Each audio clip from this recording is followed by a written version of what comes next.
आइए उस यात्रा का प्रारंभ करें अपने अंतर्मन में। नैसार के भव से प्रारंभ हुई यात्रा मरीचि के भव में मिला हुआ एक सपना और एक सपने के पीछे चली हुई वो चेतना नंदन मुनि के भव में उस पुंज को निर्माण कर करके एक ऐसा पुण्य कि जिस पुण्य के कारण से 14 राजलोक के जीव शांति, आनंद और धर्म की अनुभूति उनमें जन्म जाए।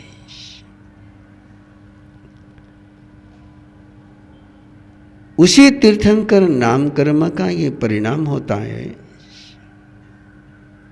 कि च्यवन कल्याणक, जन्म कल्याणक, दीक्षा कल्याणक और आज का है केवल ज्ञान कल्याणक। इन चारों ही कल्याणक की पावन वेला में घनघोर दुख में जीते हुए नारकी के जीव भी एक पल के लिए एक परम आनंद की अनुभूति में तन्मय हो जाते हैं। मनुष्य जगत में साधना कर रहे कितने योगी की साधना उन पलों में सहज सिद्ध हो जाती है। देवलोक के देवताओं को भोग से विरक्ति हो जाती है और इन सारे कल्याणों को में श्रेष्ठतम कल्याणक केवल ज्ञान कल्याणक एक ऐसी यात्रा कि जिस यात्रा के कारण से कितने ही जीवों की यात्रा सहज संपन्न हो जाती है। मिक्सरवदी दशमी को संयम पथ को स्वीकार कर करके चले हुए एक प्रतिज्ञा के साथ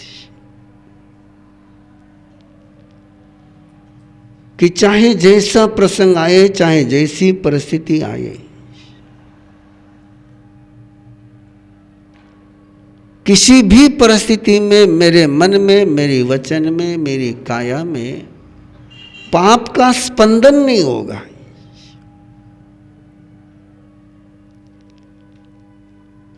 चाहे जैसी परिस्थिति आ जाए,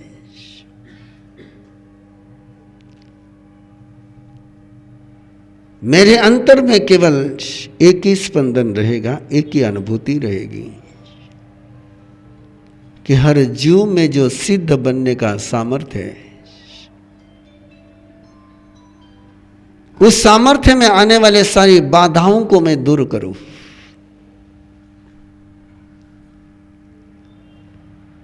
किसी के भगवान बनने के रास्ते में जो आपत्तियां हैं, उन आपत्तियों को मैं दूर करूं। कोई भी जीव अपने परमात्मा स्वरूप को उपलब्ध करे बिना न रहे और इसलिए परमात्मा चल पड़ते हैं वो साधना के पथ पर, महापथ पर। दुनिया की नजर में रास्ता बहुत संकट से भरा हुआ, लेकिन अंतर के नजर से जब उसके तरफ देखते हैं तो लगता है कि नहीं, वो केवल दुखियों का दुख दूर करने का रास्ता है। और उस रास्ते पर चलने के लिए अपनी आंखों को, अपने कानों को, अपनी जुबान को, अपने मन को उस ऊंचाई पर उस शक्ति से संपन्न करने के लिए कि मैं देखूं किसी की ओर और उसके अंदर के भगवत्ता का जागरण हो जाए।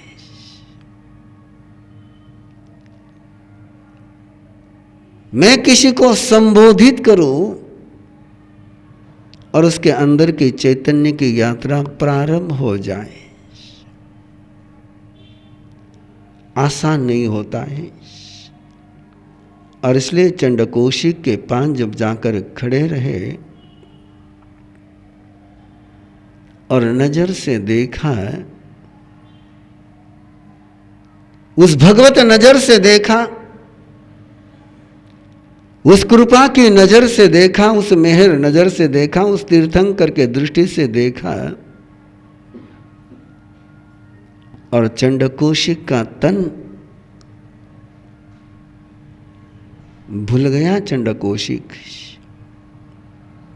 और उसको अपने अंदर में वो चेतना का जागरण हो गया। एक आत्म स्वरूप की अनुभूति हो गई। उस आत्म स्वरूप की अनुभूति होने के बाद चंडकोशिक क्षमा के अलावा कुछ कर ही नहीं पाया। जितने पाप है संसार में वो सारे झूठ है, सत्य है केवल आत्म स्वरूप। उस आत्म स्वरूप की हर जगह जागृति करते हुए 12.5 साल निरंतर यात्रा चलती रही। तूफान आए, झंझावात आए, दैवी आए, मानवी आए, पाशवी आए, लेकिन हर उपसर्ग में उपकार का ही रास्ता खोजा है। अंतर इतना ही होता है तीर्थंकर की चेतना में और सामान्य चेतना में। सामान्य चेतना को उपसर्ग उपसर्ग लगता है और तीर्थंकर की चेतना को उपसर्ग ये उपकार करने का अवसर लगता है। इस शब्द को फिर एक बार अपने अंतर्मन में लिख लें कि सामान्य व्यक्ति को उपसर्ग ये उपसर्ग लगता है और तीर्थंकर को उपसर्ग ये उपकार करने का अवसर लगता है। और ऐसा वात्सल्य जब घनीभूत होता है तो उसी के कारण से किसी उपसर्ग में कोई व्याकुलता का जन्म नहीं होता है। संगम देव हो कि कठपुतना हो कि ग्वाला हो, किसी भी प्रसंग पर चेहरे की वितराग भाव, परम आनंद का स्वभाव में कभी अंतर नहीं आ पाया है। इस सबके बावजूद उपकार की यात्रा चलने के बावजूद संसार के सारे जीवों को तीर्थ बनाने का सामर्थ्य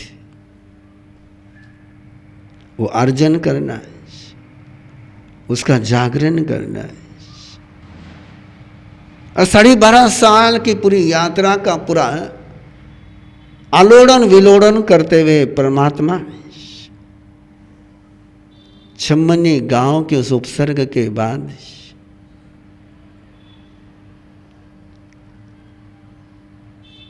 आहार करते हैं अष्टमी के दिन।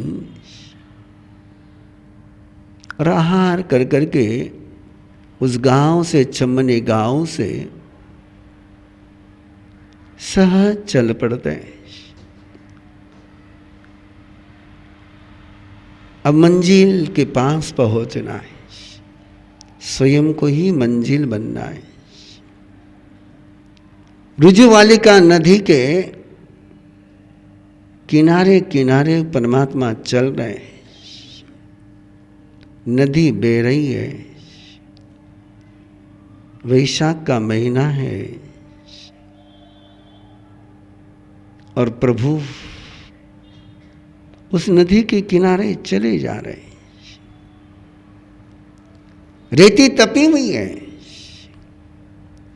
ऊपर सूरज आग बरसा रहा है, लेकिन ना तपन के एहसास न आग का एहसास, बस चले जा रहे, उस ठोर को देखते रहे जा रहे। अब उस पड़ाव पर पहुंचना है कि जहां पहुंच करके सर्वार्थ सिद्धि का, लोक सिद्धि का, लोक मंगल का सपना सच हो जाए। इन छोटे छोटे कदमों से कितने चंडकोशिक के पास में पहुंच पाऊंगा। एक अंतरतम में एक पीड़ा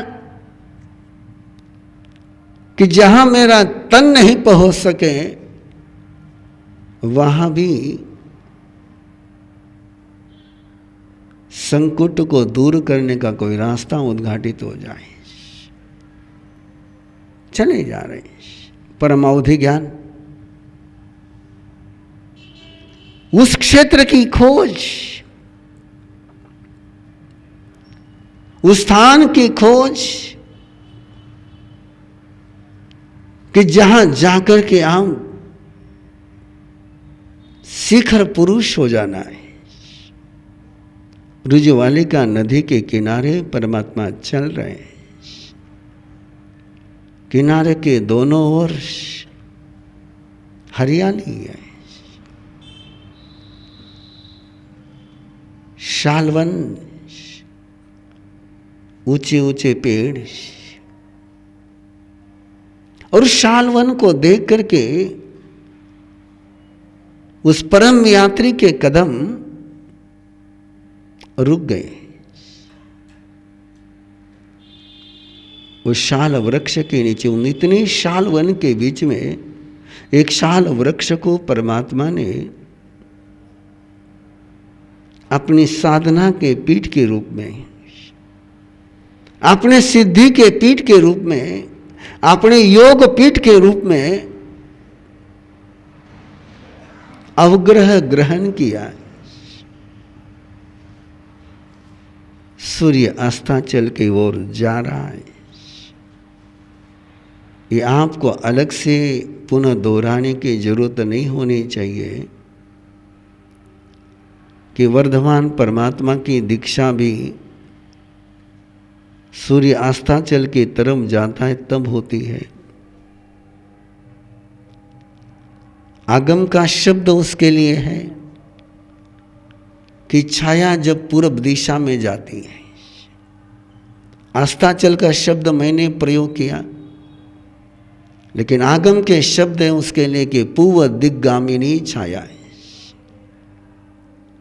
और पूर्व दिशा में जब छाया जाती तो अनंत बन जाती है। 3 प्रहर पूरे हो चुके हैं। 2 प्रहर के बाद आहार लेकर के परमात्मा चले हैं। 3रा प्रहर पूरा होने आ रहा है और परमात्मा एक शाल वृक्ष के शामक गाथापति के में भी शामक वहां पर होगा। इसलिए जिक्र आया कि शामक गाथापति वो किसान सौभाग्यशाली होगा जिससे परमात्मा ने वहां साधना करने की आज्ञा ग्रहण करी। एक सान के नीचे अपनी साधना को संपन्न करने की आज्ञा ग्रहण करी और अवग्रह लेकर के परमात्मा देख रहे हैं अपनी पूरी यात्रा को। नैसार के भव से लेकर इस पल तक की पूरी यात्रा उनके अंतर मन में जागृत हो रही है। पूरे संसार का दुख उनके सामने है। पूरे संसार के आत्म बेभान होकर के जीने की प्रकृति उनके सामने है। इस मोह से परे ले जाकर के चैतन्य को आत्मानुभूति में पहुंचाने का लक्ष्य लेकर के और उस परम सत्य के पास, परम ज्ञान के पास, परम प्रकाश के पास, एक ऐसा प्रकाश कि जिस प्रकाश का स्पर्श पा करके आंधे को भी आंख आ जाए, मिथ्यात्वी भी सम्यत्वी हो जाए, दुराचारी भी सदाचारी हो जाए, सत्ता का पुजारी भी सत्य का पुजारी हो जाए। जिस राह पर चलने की कभी तमन्ना न की हो, उस राह के लिए समर्पण करने का भाव उनके अंतर मन में जागृत हो जाए। एक सवाल अंतर में उभरा और एक सवाल का जवाब सामने आया कि मेरी साधना का पूरा पुण्य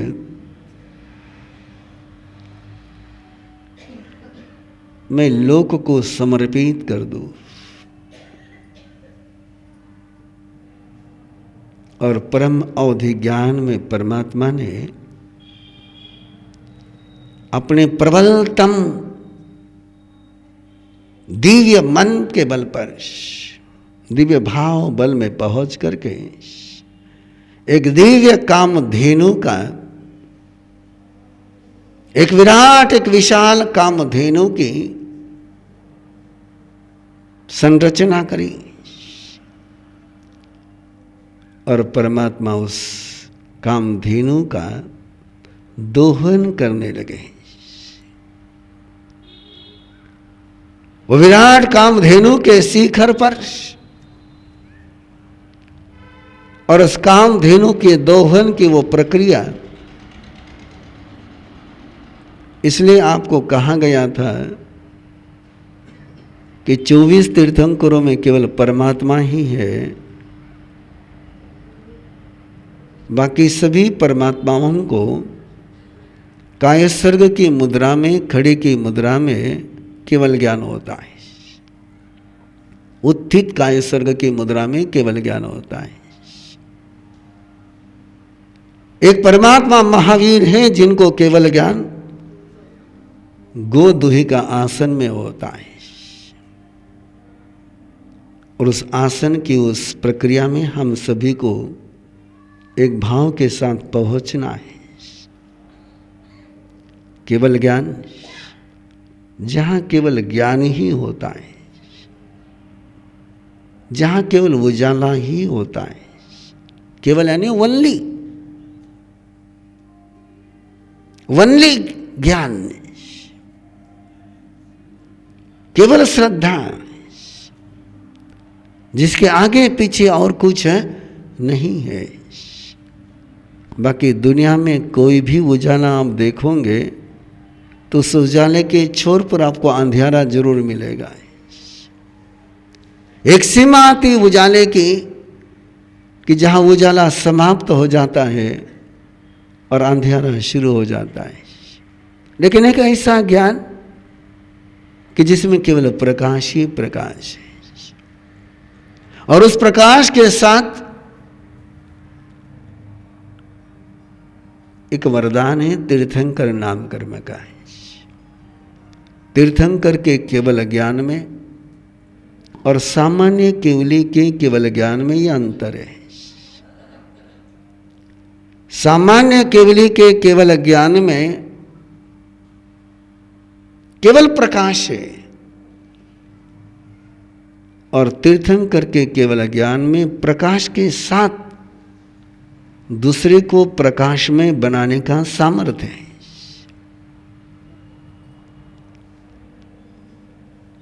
ध्यान में आ रही है बात? सामान्य केवली का केवल ज्ञान केवल प्रकाश है और तीर्थंकर का केवल ज्ञान दूसरों को भी प्रकाश में बनाने में समर्थ है। वो जो तीर्थंकर नाम कर्म का बल मिलता है और जिसे एक पल के लिए, जिसे एक एहसास के लिए ये सारी यात्रा उनकी चली थी, वो ऐश्वर्य है और ऐश्वर्य सारे जगत को समर्पित करने के लिए, ये महसूस करते हुए कि नहीं, जब तक इसका संबंध मेरे साथ रहेगा ये सबका नहीं हो पाएगा। मुझे यदि इसको सबका करना है तो इस पर से अपना नाम हटाना है। जब तक कोई चीज मेरे अधिकार में रहेगी तब तक वो सबके काम नहीं आ सकती है। किसको कहते? तीर्थंकर का केवल ज्ञान। कि अपने तीर्थंकर नाम कर्म के ऐश्वर्य पर से अपना अधिकार छोड़ देना है। वो पूरा ऐश्वर्य केवल संकेत के लिए 11,60,000 मासकमन का पुण्य पूरे जगत को समर्पित कर देना है। इतने साल के इतने जन्मों की साधना को अपने घेरे से छोड़ देना है। जब अपने घेरे से छूटेगी तभी वो सबकी बन पाएगी। जब तक स्वयं के घेरे में है तब तक वो सबकी हो नहीं सकती। झोपड़ी छोड़ना आसान है कि महल छोड़ना आसान है?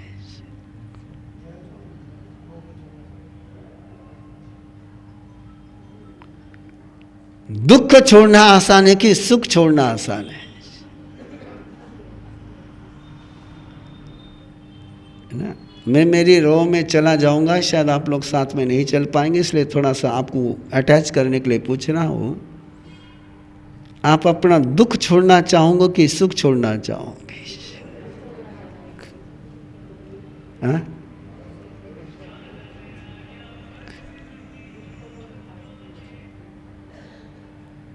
दुख छूट जाए तो आनंद होता है, सुख झाट छूट जाए तो दुख होता है। वो सुख छोड़ना है, और वो सुख जब छोड़ते हैं तब वो सुख अनंत होता है। जिसको आप छोड़ते हो वो अनंत होता है। आप दुख को छोड़ते हो इसलिए दुख अनंत हो जाता है। आप जिस दिन सुख को छोड़ोगे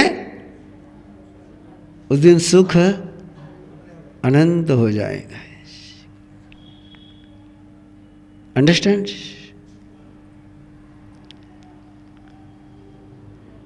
जब नदी अपना स्वरूप छोड़ देती है तब वो सागर बनती है, और जब तक वो अपने स्वरूप में है दो किनारों के बीच में बहती रहती है। जिसको तुम छोड़ोगे वो अनंत होगा।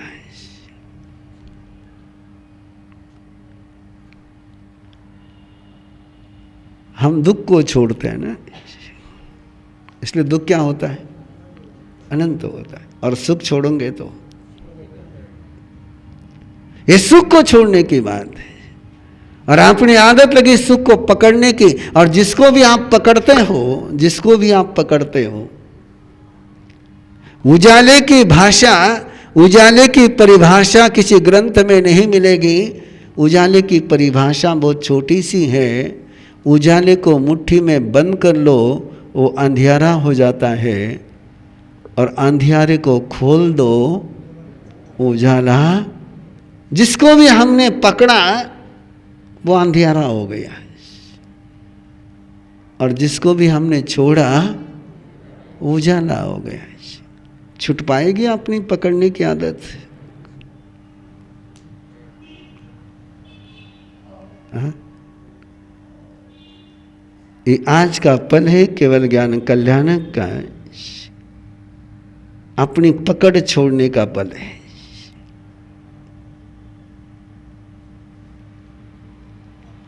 जब अपनी साधना पर की पकड़ छूटती है, जब आपने शरीर पर की, कार्बन शरीर पर की, तेजस शरीर पर की पकड़ छूटती है तब मोक्ष होता है। मोक्ष कब होता है? कार्बन शरीर, तेजस शरीर, इन दोनों की पकड़ छूट जाए तब मोक्ष होता है। और अनादि काल से जिन बातों को हमने पकड़ करके रखा हुआ है उसको जब छोड़ते हैं तब केवल ज्ञान होता है।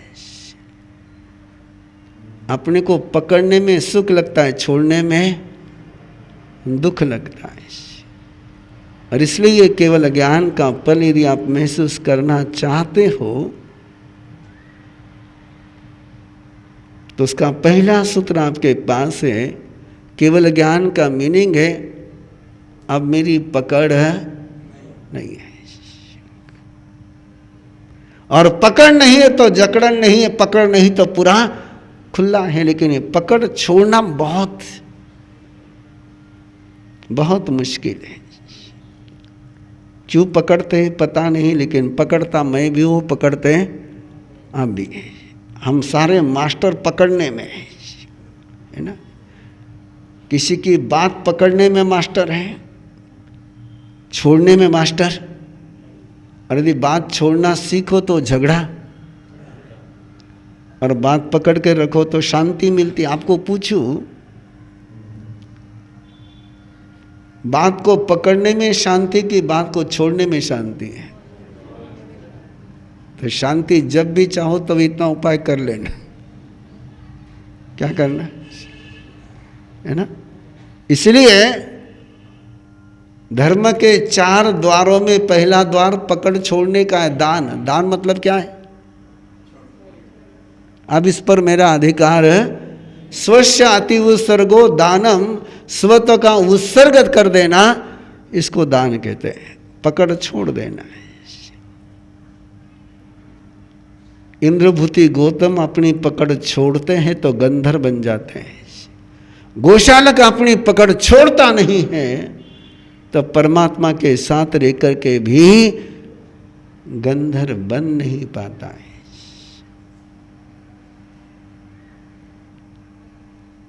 कितना था इंद्रभूति गौतम के पास? 500 शिष्य। कितने शिष्य? और भगवान महावीर के पास कुछ भी नहीं, अकिंचन। इंद्रभूति गौतम के पास प्रतिष्ठा है, नाम है, कीर्ति है, और उस सब को छोड़ा इसलिए गंधर्व बन पाए। नहीं छोड़ते तो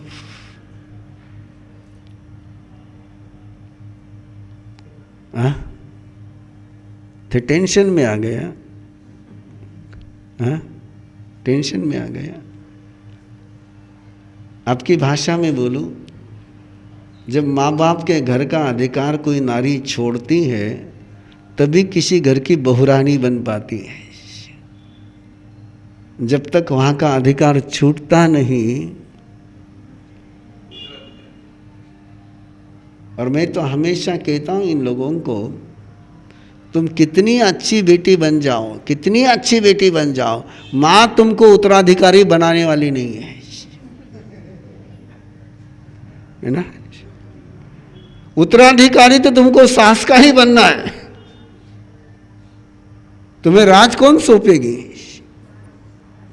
माँ राज नहीं देंगी तुमको, माँ तो विदाई देगी। और अपना राज्य कौन सौंपेगी? और ऐसी सास का तुम दुस्वास करो। नहीं, सोचना है।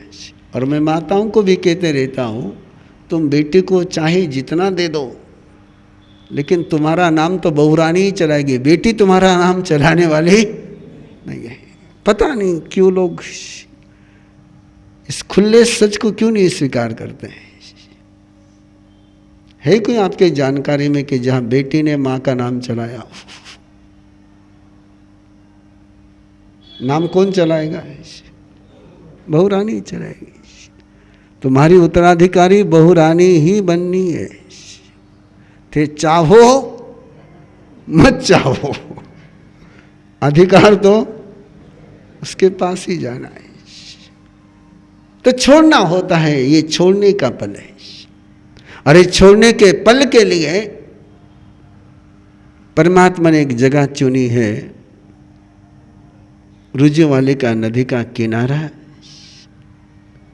श्याम गाथापति का शालवन। कल्पना करो कि छोड़ने के लिए, पूरा छोड़ने के लिए कितने घंटे लगे परमात्मा को?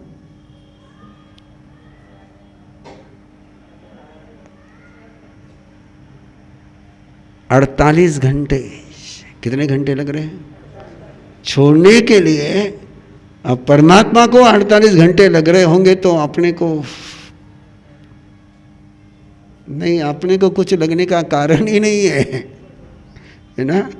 उनके पास इतना विराट साम्राज्य है, इतना विशाल साम्राज्य है, और विशाल साम्राज्य को छोड़ने के लिए समय लग सकता है। यहां तो झोपड़ी भी नहीं है, इसको छोड़ने में क्या देर लगनी है। और वो विशाल साम्राज्य छोड़ने की तैयारी में परमात्मा महावीर गोदोही का आसन में है। वैशाख शुक्ला दशमी, अष्टमी को साधना शुरू हुई शाम के समय में। तीसरा प्रहर पूर्ण होने के बाद चौथे प्रहर में साधना शुरू हुई, शिखर की साधना शुरू हुई। और शिखर साधना का वो पल जब वो अनुत्तर योगी उस साधना को संपन्न कर रहा है। दो काम एक साथ हो रहे हैं, दो काम एक साथ हो रहे हैं। पूरा पुण्य लोकालोक में व्याप्त हो रहा, लोक में व्याप्त हो रहा है।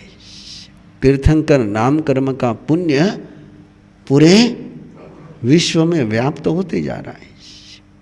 और जैसे जैसे विश्व में व्याप्त होते जा रहा है, वैसे वैसे संसार के अनंत जीवों का आत्मस्वरूप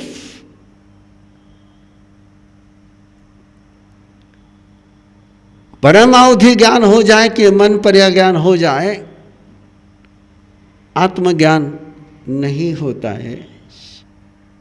पूरे संसार के निगोज से लेकर अव्यवहार राशि के जीवों से लेकर तो सर्वार्थ सिद्धि के देवता तक की आत्मा का स्वरूप, एक शाश्वत सत्ता का स्वरूप,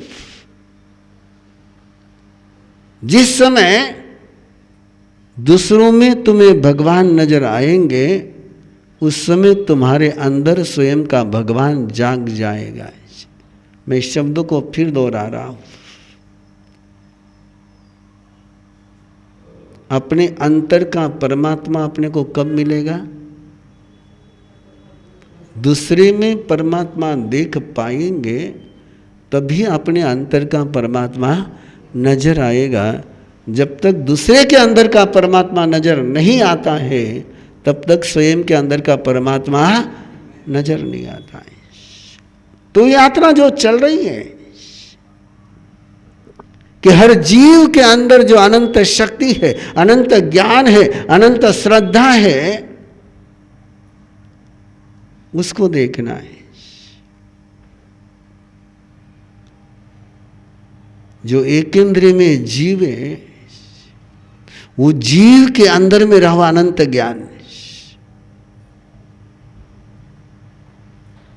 एक इंद्रिय उसकी पर्याय है और अनंत ज्ञान उसका शाश्वत स्वरूप है। उस शाश्वत स्वरूप को देखना है, और शाश्वत स्वरूप को देखना है तो जितना वर्तमान का सुपरफिशियल देखा हुआ है उसको छोड़ना है, और बहुत मुश्किल काम है। जो दिखता है उसको छोड़ना है, तभी जो नहीं दिखता है वो दिख पाएगा। जब तक जो सामने है उसी को देखेंगे तो छिपा हुआ दिखेगा नहीं। इसलिए अरिहंत का, अरिहंत शब्द का एक अर्थ गया है अरहंत, कि जिसके सामने कोई भी रहस्य नहीं है, कोई रहस्य नहीं उसके लिए। और वो परम स्वरूप को देखने के लिए इतने दिनों तक केवल एकेंद्र के रूप में देखा, बेंद्र के रूप में देखा है, तेंद्र के रूप में देखा है, चौरेंद्र के रूप में देखा है, पंचेंद्र के रूप में देखा है, देवगति के रूप में देखा, नरक गति के रूप में देखा, तिरंज गति के रूप में देखा, मनुष्य गति के रूप में देखा, 84 लाख जीव योनि के रूप में देखा है। लेकिन अब 84 लाख जीव योनि नहीं देखनी है, अब 4 गति नहीं देखनी है, अब तो केवल एक गति देखनी है। कौन सी? सिद्ध गति। 4 गति में तो मनुष्य गति है ना। आपको किसी को मंजिल पर पहुंचाना हो तो मंजिल नजर आनी चाहिए, नहीं आनी चाहिए? मंजिल नजर नहीं आए तो आप मंजिल पर पहुंचा सकते हो क्या? तो जब तक हर व्यक्ति का जो सिद्ध स्वरूप के मंजिल है वो नजर आने के लिए उसके अंदर के जो संसारी स्वरूप है छोड़ने पड़ेंगे। और वो यात्रा है केवल ज्ञान कल्याण के अनुष्ठान की। आइए बैठेंगे थोड़ी देर, है ना। अब कुर्सी पर जो पहले से कुर्सी पर बैठे वो क्या करेंगे?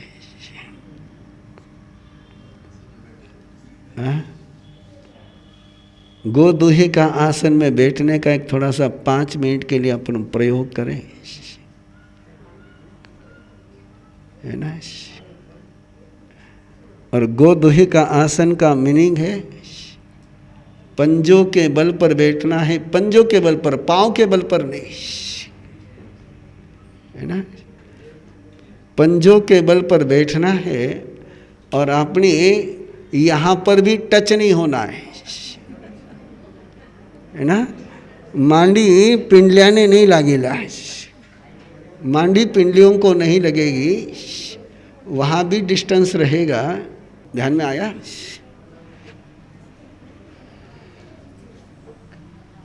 ले भैया थोड़ा सा एहसास, है ना। कितने घंटे बैठे परमात्मा? अपने कितने सेकंड हुए हैं? और ये आसन यदि आप इसका उपयोग करना चाहते, प्रयोग करना चाहते हो, जो आपकी बहुत बड़ी समस्या है उसका समाधान ये आसन है। आप कहते हैं कि माला में मन नहीं लागे, माला गिनने के पहले इस आसन को थोड़ा सा कर लेना। जब इस आसन में पहुंचते तो इस आसन में जब भी जिन्होंने किया है अभी वो देखेंगे सुषुम्ना खुल गई है। सूर्य चंद्र निरोधेन सुधि सर्वार्थ सिद्धये। कमल प्रभ सुरेंद्र ने जिन पंजर स्तोत्र में सूत्र दिया कि सर्वार्थ की सिद्धि करनी तो सूर्य चंद्र का निरोध करना है। सूर्य ने जिम्नी नाड़ी, चंद्र ने बाई नाड़ी, इन दोनों के दरवाजे बंद कर देने हैं, तब जाकर के सुषुम्ना का उद्घाटन होता है, जिसको आगम में मध्यस्थो निजरा पे ही कहा गया, मध्यस्थ में आना। और जिस समय आप इस मुद्रा में पहुंचते हैं, इस गोदूहे का आसन के पोज में पहुंचते हैं, तो उस समय सुषुम्ना अपने आप खुल जाती है। और सुषुम्ना खुलने के बाद माला गिनोगे तो मन भटकाना चाहोगे तो भी भटक नहीं सकेगा। इसलिए ये परमात्मा का आसन और अभी केवल ज्ञान का थोड़ा सा अंतर में एहसास करते हुए, नदी का किनारा है, शालवन है, शाल वृक्ष के नीचे अष्टमी की रात बीत गई है, नवमी की दिन बीत गया है, नवमी का रात बीत गई है, वैशाख शुक्ला दशमी का सूर्योदय हुआ है। जैसे जैसे साधना आगे बढ़ती जा रही है, एक एक परत अंदर की खुलती जा रही, एक एक रहस्य समाप्त होते जा रहे, एक एक रहस्य समाप्त होते जा रहे। जब तक रहस्य रहता है तब तक अंधियारा रहता है, और रहस्य समाप्त हो जाता तो अंधियारा समाप्त हो जाता। उलझन कब तक है? जब तक पहेली है, पहेली यानी रहस्य है। जैसी पहेलियां सुलझ गई, उलझन समाप्त हो गई। ये पल है सारी पहेलियों को सुलझाने का, सारे रहस्य को समाप्त करने का है। तीसरा प्रहर पूर्ण होने आ रहा है, 48 आवर्स पूरे होने आ रहे हैं, और वो पल तीर्थंकर नाम कर्म का है, वो विराट पुण्य पुंज पूरे लोक में व्याप्त होते जा रहा है।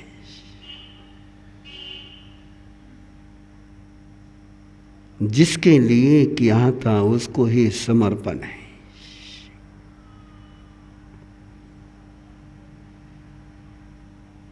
और देखते हैं परमात्मा महावीर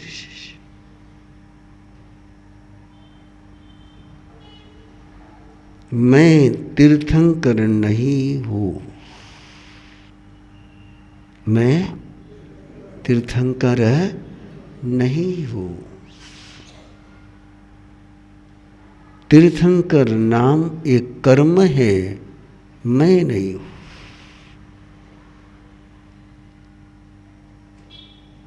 और जैसे उस पल पर पहुंचे कि आपने तीर्थंकर नाम कर्म के पुण्य से भी स्वयं को जैसे स्वतंत्र कर लिया,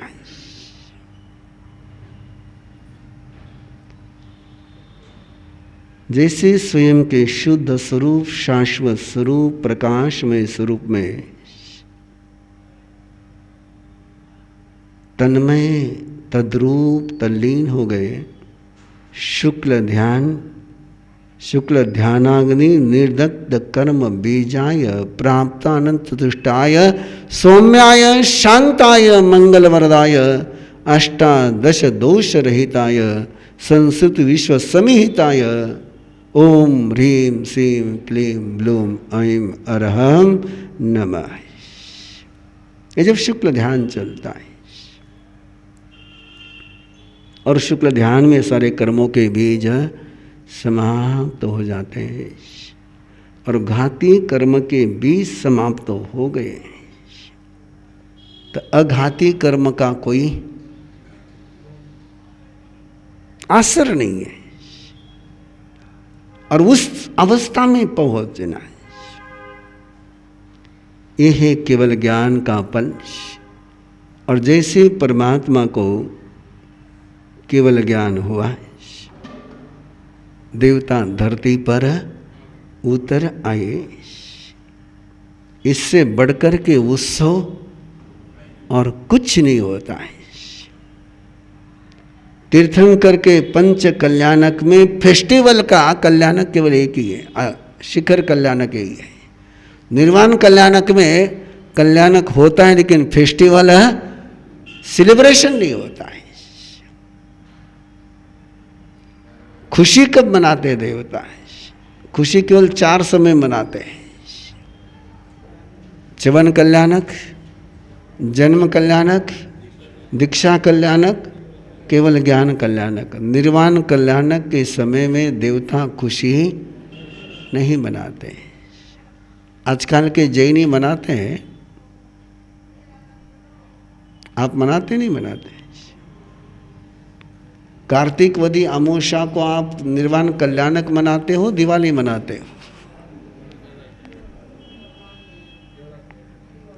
दिवाली मनाते हैं, है ना? पर देवता केवल ज्ञान कल्याणक के समय खुशी मनाते हैं। निर्वाण कल्याणक के समय में तो इंद्र के चेहरे पर भी खुशी, उनके आंखों से आंसू ढलकते हैं। तब परमात्मा प्रभु महावीर का केवल ज्ञान कल्याणक वैशाख शुक्ला 10वीं पूरे देवलोक धरती पर उतर आया है। रुजुवालिका नदी का सारा दृश्य बदल गया है, एक पल में बदल गया है। समूह शरण की रचना हो गई है और उस समूह शरण के पवित्र पावन वातावरण माहौल के बीच परमात्मा सिंहासन पर जाकर के विराजमान हो गए हैं। दिव्य दिगंत में गूंजने वाली देशना का उद्घोष हो गया है, लेकिन कोई इंसान वहां पर नहीं है। क्या शर्त है ना? देवता है, पशु है, पंछी है, कौन नहीं है? मैंने इसलिए आपको पूछा मनुष्य वहां था कि नहीं था। मनुष्य था, इंसान, गंधर्व नहीं थे। कौन नहीं थे? गंधर्व नहीं थे। बिना गंधर्व के तीर्थ स्थापना नहीं होती है। समझोगे बात को 2 मिनट में, समय मेरा हो रहा है। तीर्थंकर को शासन की स्थापना के लिए भी इतना अनंत पुण्य होने के बावजूद जो वाक्य हम लोग बहुत बोलते हैं, मने की जरूरत को नहीं, बोलो ना, मने की जरूरत है, याद रखना। तीर्थंकर परमात्मा को भी तीर्थ स्थापना गंधर्व के बिना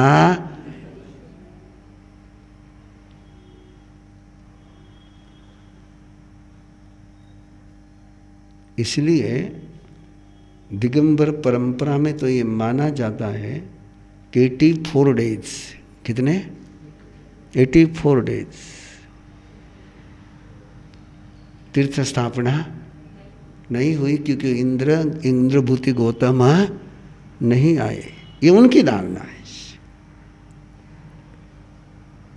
अपनी तो धारणा है कि परमात्मा जब इंद्रभूति गौतम वहां नहीं आए, ये आपको पता होना चाहिए ना। बाकी सब तीर्थंकरों को जहाँ केवल ज्ञान कल्याणक होता है वही गंधर्व आते हैं। भगवान महावीर को जहाँ गंधर्व है वहाँ जाना होता है, समझे आप? बाकी तीर्थंकर के पास गंधर्व आते हैं और भगवान महावीर को जहाँ गंधर्व है वहाँ जाना होता है। अब इस समय में परमात्मा ने विहार किया है ना। इसके 5-10 मिनट के बाद अंतर मुहूर्त वहाँ रोक कर एक मुहूर्त की देशना दे करके विहार करते हैं रुजुवालिका नदी के किनारे से, और वहाँ से मध्यम पावा विजेंद्र सुरेश्वर जी ने जो खोज करी उसके आधार पर रुजुवालिका नदी के किनारे से आपापा नगरी 40 किलोमीटर है। कितनी है?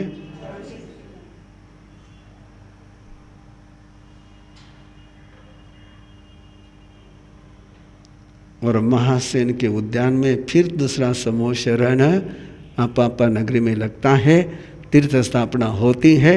जैसे परमात्मा का केवल ज्ञान कल्याणक कहीं हुआ तीर्थ स्थापना दूसरी जगह हुई, ऐसे अपना भी केवल ज्ञान का अनुष्ठान यहाँ पर है और तीर्थ स्थापना का कार्यक्रम शांति भवन में है ना। तो कल का शासन स्थापना का अवसर है 8:30 बजे से लेकर 10 बजे तक, है ना। आप सभी को परमात्मा के केवल ज्ञान कल्याणक की बहुत बहुत बधाई, है ना। आप लोग इतने बेसमय में समय पर आए, उसके लिए आपको और ज़्यादा धन्यवाद, है ना। भीलवाड़ा वाले सोचते होंगे, है ना, कहीं ना कहीं किसी न किसी मन में आया होगा महाराज साहब कभी भी बुलावे, है ना, जन्म कल्याण को रात 11:30 बजे तो, है ना। अच्छा है, निर्वाण कल्याण के लिए बुलाता हूँ मैं सुबह 5 बजे, है ना। वो समय रहता हमारा 5:25 का है, जन्म कल्याण का समय है रात को 11:30 से 12:30 का। केवल ज्ञान कल्याण का है 5:15 बजे का। तो जिस समय जो हुआ है उस समय उसको मनाने का एक मेरा प्रयास रहता है। आप सभी को बहुत बहुत अभिनंदन, बधाई। और कल शासन स्थापना के अवसर पर सामायिक के, है ना, मुझे पूछो तो मैं कहूंगा आपके लिए संवत्सरी कोई है तो वैशाख शुक्ला 11 से, है ना। सबसे बड़ा त्योहार जैनियों के लिए कोई हो सकता है तो वैशाख शुक्ला 11। जैसे हर भारतीय के लिए सबसे बड़ा त्योहार कौन सा है? 15 अगस्त, जिस दिन स्वाधीनता मिली। उससे बढ़कर के भारत के लिए त्योहार दूसरा, तो जैनियों के लिए सबसे बड़ा त्योहार कौन सा होगा? वैशाख शुक्ला, जिस दिन शासन स्थापना हुई। और शासन स्थापना के इस अवसर पर आप सभी को सामायिक की साधना के साथ जरूर जरूर सहभागी होना है। और कार्यक्रम शांति भवन में निचले हॉल में ही रखा गया है, ऊपर चढ़ने का नहीं रखा है। ऐसा ही ना मंत्री जी? हाँ। तो इसलिए थोड़ा सा बैठते समय भी ध्यान रख लेना, है ना, कि वापस के ना नहीं पड़े आगे सर को। और पूरे परिवार के साथ आने का प्रयास करें। बाकी आनंद मंगल 6:15 बजे